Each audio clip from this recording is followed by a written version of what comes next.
सरकार की भी मंशा नहीं है। जिस दिन सरकार की मंशा होगी 5 मिनट लगेंगे, ये मसला हल हो जाएगा। नमस्कार, आप देख रहे हैं महाखबर। मैं सुधाकर सिंह। लगातार दिल्ली में बारिश का प्रकोप बढ़ रहा है, मौसम खराब हो रहा है, ठंड बढ़ रही है, पारा गिर रहा है। इसी के मद्देनज़र हम दिखाना चाहेंगे किसान भाइयों के लिए रैन बसेरा। दिल्ली सिख गुरुद्वारा प्रबंधक कमेटी द्वारा ये व्यवस्था कराई गई है।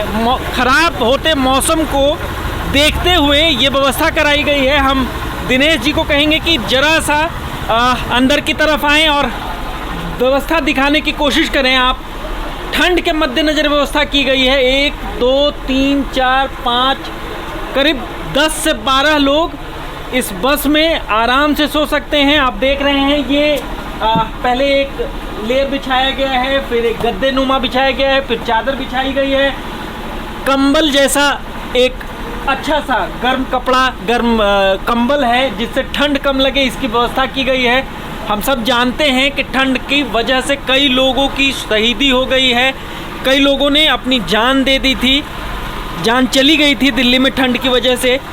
हमारे बीच कुछ लोग जुड़ेंगे जिनसे हम बातचीत करेंगे। दिल्ली सिख गुरुद्वारा प्रबंधक कमेटी के लोग हैं जिनसे हम बातचीत करेंगे। वीर जी, इस व्यवस्था की ज़रूरत कैसे पड़ी? देखिए, आपको पता है पिछले 41-42 दिनों से गाजीपुर बॉर्डर के ऊपर ये किसान धरना प्रदर्शन चल रहा है और बहुत शांतमय तरीके से चल रहा है। लेकिन पिछले कुछ 4-5 दिन से मौसम बहुत ज़्यादा ख़राब हो गया था। मौसम ख़राब होने की वजह से, जिसकी वजह से बारिश बहुत ज़्यादा हो गई और ट्रालियों में पानी भरने लगा, सड़क पर पानी भर गया था। दिल्ली सिख गुरुद्वारा मैनेजमेंट कमेटी पहले दिन से ही किसानों की सेवा में हाजिर है यहाँ पर, चाहे वो कोई लंगर की व्यवस्था हो या रहने सहने की कोई व्यवस्था हो। दिल्ली सिख गुरुद्वारा मैनेजमेंट कमेटी ने सारी व्यवस्थाएं की हैं। तो हमारे पास जितनी भी हमारे गुरु हरकृष्ण पब्लिक स्कूल की बसें थी, वो सारी की सारी बसें हमने अपना बसें जो हैं उनके अंदर सीटें निकाल के गद्दे बिछा के कंबल लगा दिए हैं, ताकि जो किसान भाई जो ट्रैक्टर ट्रॉलियाँ अपनी नहीं लेके आए वो अपना आराम से इनमें इस कड़कती ठंड के अंदर वो सुरक्षित रह सकें। आप व्यवस्था कर रहे हैं कि लोग ठंड महसूस न हो।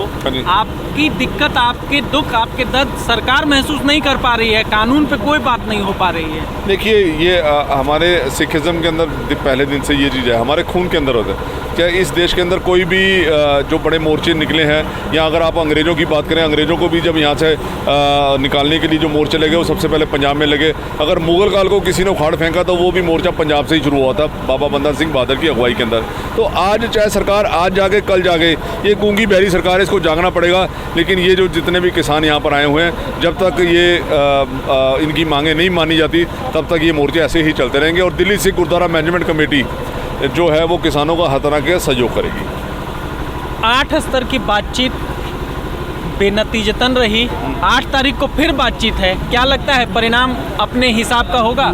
देखिए, मैं आपके चैनल के माध्यम से एक छोटी सी बात कहना चाहता हूँ। ये इतना बड़ा कोई मसला नहीं था। अगर सरकार की मंशा होती तो ये सिर्फ 5 मिनट का काम है, सिर्फ 5 मिनट का। 5 मिनट के अंदर अंदर ये मसला हल हो सकता है। लेकिन जो सरकारें हैं उनकी मंशा ही नहीं है। ये जितनी भी मीटिंगें होती हैं ये दिखावटी मीटिंगें हैं। सुबह मीटिंग होती है, शाम को एक वो कहावत है ना, गोंगलों से मिट्टी झाड़ के किसानों को घर पे भेज दिया जाता है। सरकार की भी मंशा नहीं है। जिस दिन सरकार की मंशा होगी 5 मिनट लगेंगे, ये मसला हल हो जाएगा। आगे की रणनीति क्या होगी अगर सरकार नहीं सुनती, 8 तारीख को परिणाम नहीं आता है, आगे की रणनीति क्या होगी? देखिए, ये आगे की रणनीति जो है ये किसान यूनियन के नेता ही बताएंगे। हम दिल्ली सिख गुरुद्वारा मैनेजमेंट कमेटी की तरफ से हैं, मैं हूँ, ये मेरे साथ जसमेंद्र सिंह नोनी जी हैं, ये भी हमारे यहाँ के इलेक्टेड मेंबर हैं। और हम सिर्फ और सिर्फ जो यहाँ किसान हैं उनकी सेवा के लिए आए और उनकी रहन सहन की व्यवस्था के लिए हम लोग हैं यहाँ। सरकार 42 दिन हो गए नहीं मानी, आगे भी हो सकता है लंबा आंदोलन चले, तो सिख गुरुद्वारा कमेटी लगातार खड़ी रहेगी। मैं कहता हूँ ये चाहे महीना, 1 महीना चले, 2 महीना चले, या चाहे 6 महीना चले या साल चले, जितना टाइम भी ये चलेगा, धरना प्रदर्शन चलेगा किसानों का, उतने दिन दिल्ली सिख गुरुद्वारा मैनेजमेंट कमेटी इनके सहयोग के लिए दिन रात एक इनके साथ कंधे के साथ कंधा मिला के खड़ी होगी।